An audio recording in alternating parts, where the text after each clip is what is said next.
Hey guys, let's talk more about what to do with these toilet paper tubes. What else can you do with these? There's so much you can do, whether you squish them up and build with them. Um, I saw an idea on the internet where you cut them. So I took this and I squished it so that my scissors would fit, and I cut it up. And so now I have a bunch of these pieces. Let's face it down. There you go. So now I have all of these, okay? They're like little toilet paper rings, okay? So at this point, what do you do with it?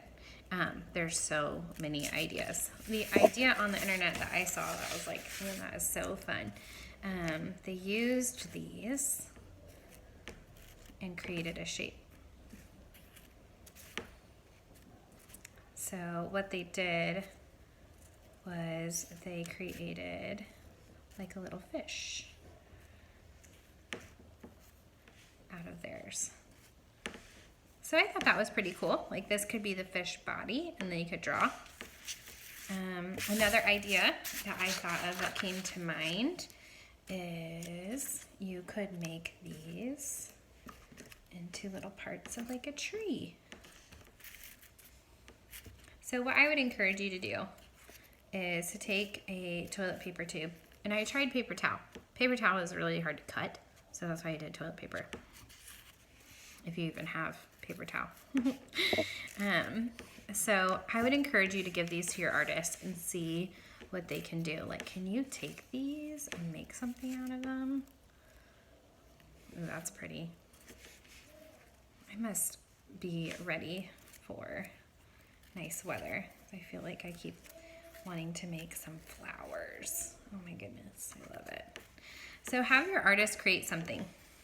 Once they create something that they love, what I would encourage you to have them do is to take a marker or a crayon. I'm gonna reach for my markers.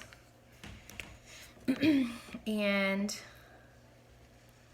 you can have them draw around it so that they can create a stencil and then glue it down, okay? Or the method I prefer, because I do not mind a mess, is to have them pick up their pieces. Now, if you are someone that has a student that's just not great with glue bottles yet, where they could not do something like that, take a recycled cap or a plate and put some glue down for them and let them just dip. Especially, we don't want artists, kids, while they're creating, to be frustrated with the materials they're using. So if there's a way, especially if you have a younger artist, or that would just be easier for them, let them do it that way. It's not a big deal, okay?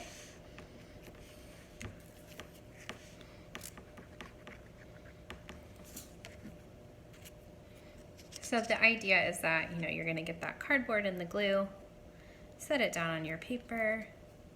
Now I'm just using copy paper. This is nothing fancy. It is nothing heavy duty. What this would look cool on is newspaper, cardboard. I love working on cardboard. If you're crazy and you have I need to go through my husband's stash of comic books, and that's a fun background, right? I don't know if he'd think so, but I love using things that already exist and then cutting them up and making something new. I find great joy in that. So I'm just lightly pushing so that the cardboard has an opportunity to stick to the paper. This does not take too long to adhere to the paper, but I certainly, I don't know if that was faster. Can't decide if it's faster dipping. I can tell you it's messier. So if you're someone that doesn't like mess and you are capable of a glue bottle, this method is messier. I think you use less glue too if you just put it on little pieces.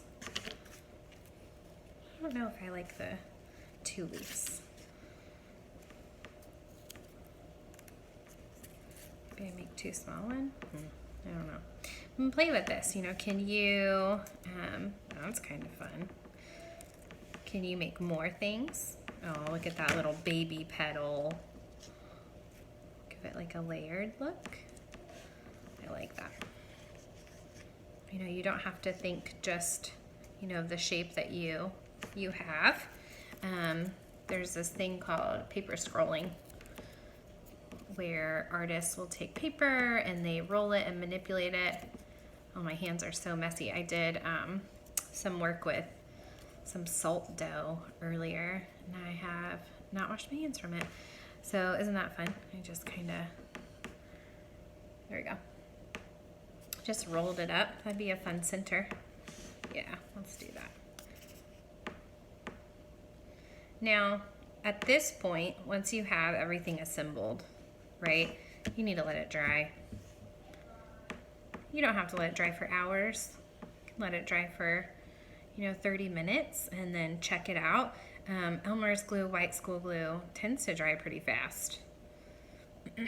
But you could, this is something, you know, like make one day and then finish it the next rainy day you have. So at this point, I would let this thing dry. And then when it is dry, go in and have your artist, or you, maybe you made one too, color it. You could color the inside of these shapes. You could color the sides. Paint is super fun to do with the cardboard, and it's a little easier if you're wanting to paint the sides. There you go. So it's just something else to do with materials that you might have around the house. I like the dimension that that little center guy is getting. And see what you create. So if you give this a go and you love it, I would love for you to share so we can see what you made.